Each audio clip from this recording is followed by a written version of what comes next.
हाँ जी, एक बार फिर आपका स्वागत है हमारे चैनल ऑथेंटिक हिस्ट्री पर।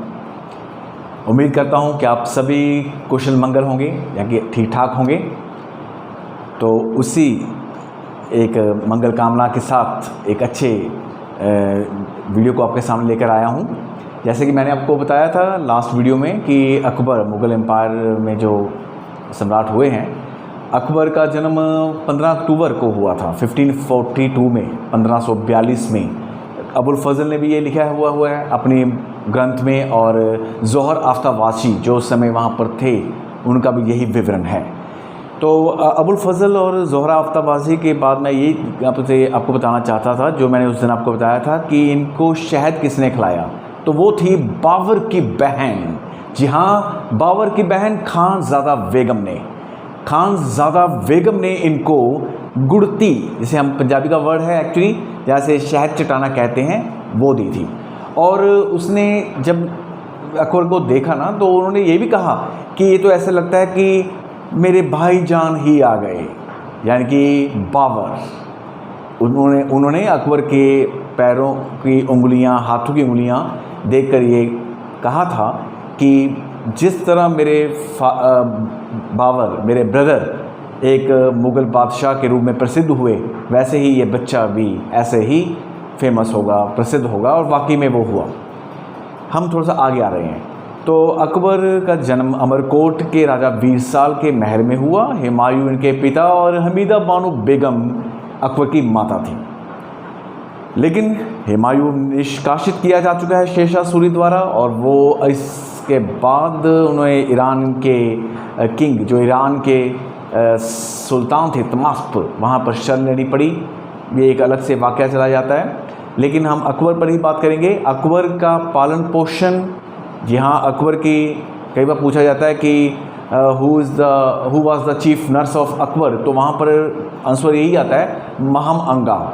जी हाँ, महम अंगा और जिजी अंगा, ये एक ऐसे नेम है जिनका बहुत ही ज़्यादा एक तरह से गहरा संबंध है अकबर के जीवन के साथ। यस फ्रेंड्स, महम अंगा, जिजी अंगा, इन दोनों ने, और आसिफ खान जो इनका बेटा था महम अंगा का, ये आगे चल के अगर हम देखेंगे तो कहीं पर ये भी देखने को मिलता है कि इनकी एक सरकार भी रही अपनी, जिसे हम बोलते हैं पेटीकोट सरकार, पेटीकोट गवर्नमेंट। यहाँ पर मैं कब क्लियर कर दूँ कि आरिफ कंधारी ने आसिफ खान लिखा हुआ है महम अंगा का बेटा, लेकिन कुछ इतिहासकारों ने उन्हें आदम खां भी लिखा हुआ है। तो यहाँ पर ये बात क्लियर आपको करना चाहूँगा कि अकबर बहुत छोटे थे, और शेख मुबारक जो कि उनके आध्यात्मिक गुरु भी थे, अबुल फजल और फैज़ी के पिता शेख मुबारक से इन्होंने थोड़ी सी शिक्षा प्राप्त की। बेशक अकबर अनपढ़ थे, लेकिन हम कोई ना कोई जीवन की या कोई भी धार्मिक शिक्षा तो प्राप्त कर ही सकते हैं, उसे तो हम अनपढ़ता का नाम नहीं दे सकते।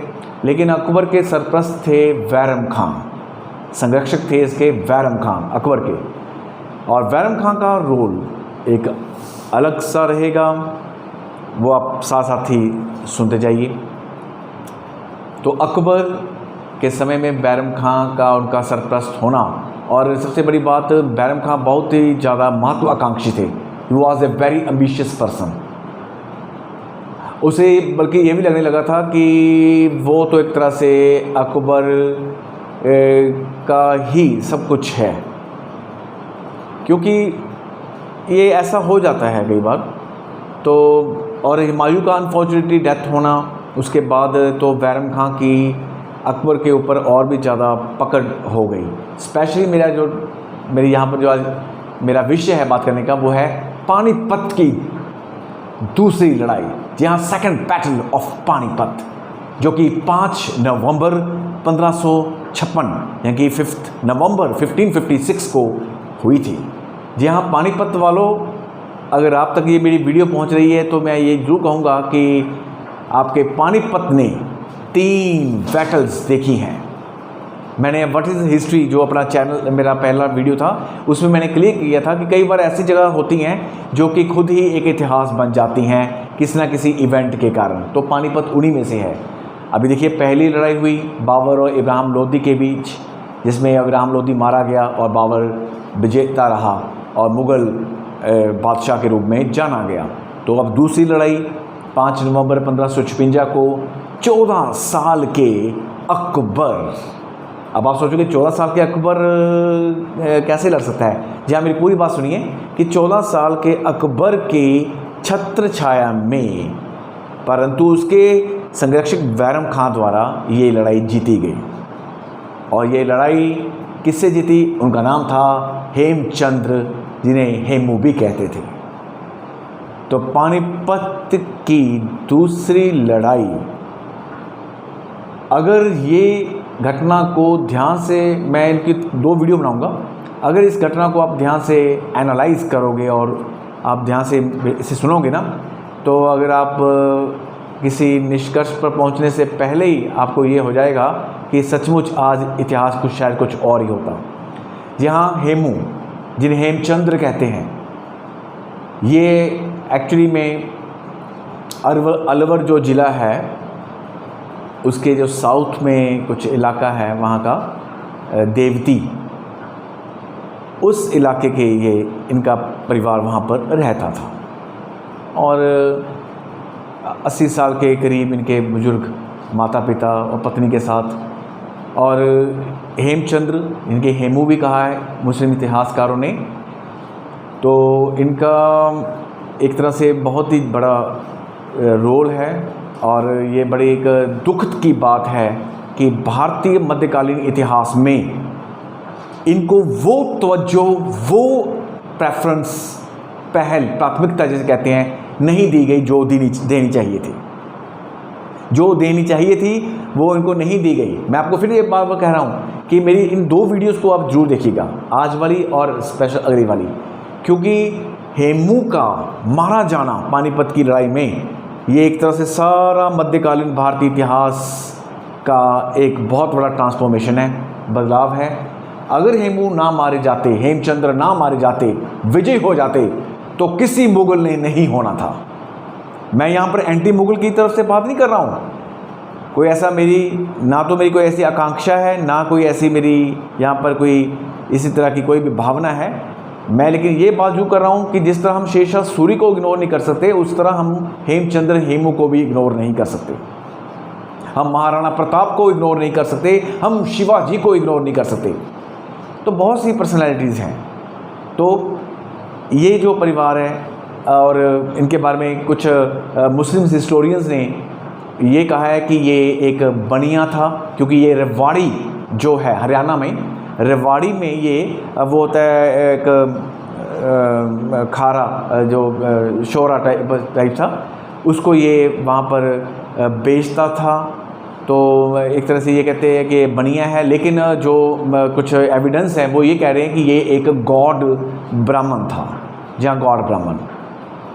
तो अब वो चाहे जो भी कहें, लेकिन जहाँ अफ़गान शासकों ने या अफ़गान जो कुछ और अगले हुए, कुछ और जिनकी एक तरह से इनके अलग अलग सुल्तान, उन्होंने तो हेमू को हेमू शाह का नाम भी दिया है। अबुल फजल ने हेमू की बहुत तारीफ़ की है, बदायूनी ने तक हेमू की प्रशंसा में कसीदे लिखे हैं। तो ये हेमू कौन थे?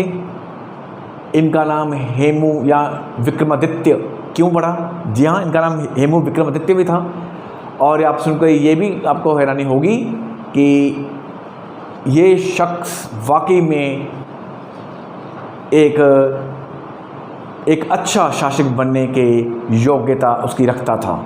अगर बाबर, अगर हुमायूं और शेरशाह सूरी जैसे ये विदेशी भारत के सिंहासन पर कब्जा करके दिल्ली को फतेह करने की क्षमता रखते थे, तो हेमचंद्र यानी कि हेमू भी किसी से कम नहीं था दोस्तों, किसी से कम नहीं था। बट अनफॉर्चुनेटली पानीपत के मैदान में कुछ ऐसा हुआ, क्योंकि धोखे से हुआ, क्योंकि अब आमतौर पर युद्ध में तो ये चलता ही है। और बैरम खां की महत्वाकांक्षा का परिणाम ये निकला कि हेमू मारे गए, इनकी डेथ हो गई।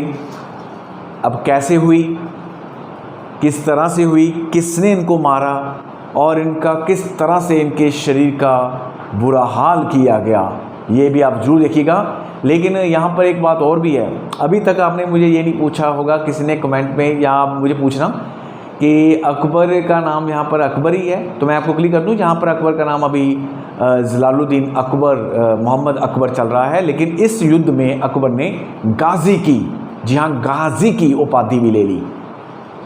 तो उसके बाद इनका नाम जलालुद्दीन मोहम्मद अकबर यानी कि गाजी एक तरह से इनके साथ नाम के साथ जुड़ गया। और अकबर को बदरुद्दीन भी कहते थे, क्योंकि मुस्लिम इतिहासकार ये कह रहे हैं कि बद्र जो होता है वो पूर्णिमा की रात होती है और अकबर का जन्म उस दिन पूर्णिमा की रात को हुआ था, तो बदरुद्दीन भी, इसे बदरुद्दीन अकबर भी कहा जाता है हिस्ट्री में।